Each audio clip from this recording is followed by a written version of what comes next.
ស្ដាប់រឿងអូនគ្រប់យ៉ាងតាំងចិត្តក្លាហាននៅមុខអូនបងតែញញឹមលួងចិត្តពីស្អីផ្ដល់យោបល់គ្រប់យ៉ាងផ្ដល់ទាំងក្តីសង្ឃឹមខំលាក់បាំងលាក់អារម្មណ៍ធ្វើចិត្តធម្មតា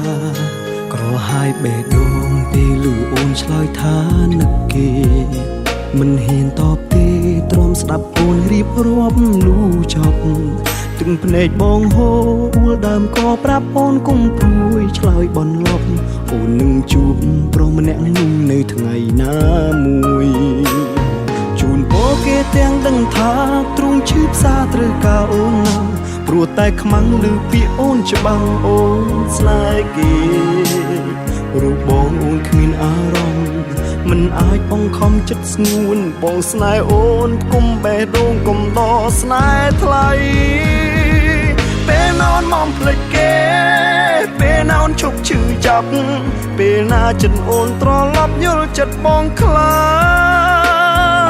ពេលណោនផ្លាស់អារម្មណ៍ពេលណោនភ្លេចអ្នកចាំឬបងពិតគ្មានសិទ្ធសោះនឹងមើលថែអូ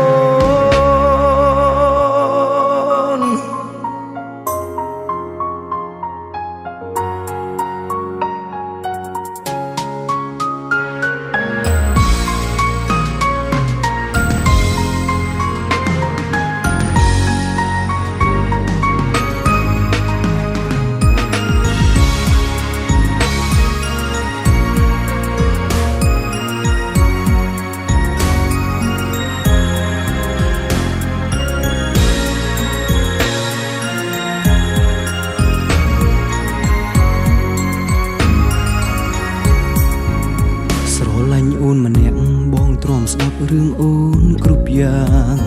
តាំងចិត្តក្លាហាននៅមុខអូនបងតែញញឹមលួងចិត្តពីស្អីផ្ដល់យោបល់គ្រប់យ៉ាងផ្ដល់ទាំងក្តីសង្ឃឹមខំលាក់បាំងលាក់អារម្មណ៍ធ្វើចិត្តធម្មតា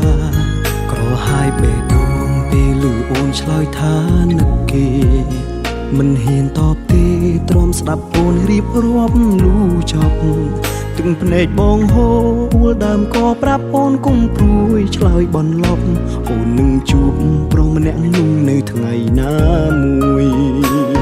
ជូនពរគេទាំងដឹងថាទ្រង់ឈឺផ្សាត្រូវការអូនណាស់ព្រោះតែខ្មាំងឮពាក្យអូនច្បាំងអូនស្នេហ៍គេ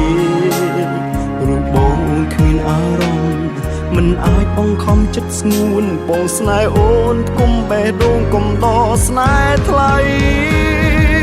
ពេលណោនមកភ្លេចគេពេលណោនឈប់ឈឺចាប់ពេលណាចិត្តអូនត្រឡប់យល់ចិត្តបងខ្លាពេលណោនផ្លាស់អារម្មណ៍ពេលណោនភ្លេចអ្នកចាំឬបងពិតគ្មានសិទ្ធសោះនឹងមើលថែអូពេលណោនមកភ្លេចគេពេលណោនឈប់ឈឺចាប់ពេលណាចិត្តអូនត្រឡប់យល់ចិត្តបងខ្លាពេលណោនផ្លាស់អារម្មណ៍ពេលណោនភ្លេចអ្នកចាំឬបងពិតគ្មានសិទ្ធសោះនឹងមើលថែអូនឬបងពិតគ្មានសិទ្ធសោះនឹងមើល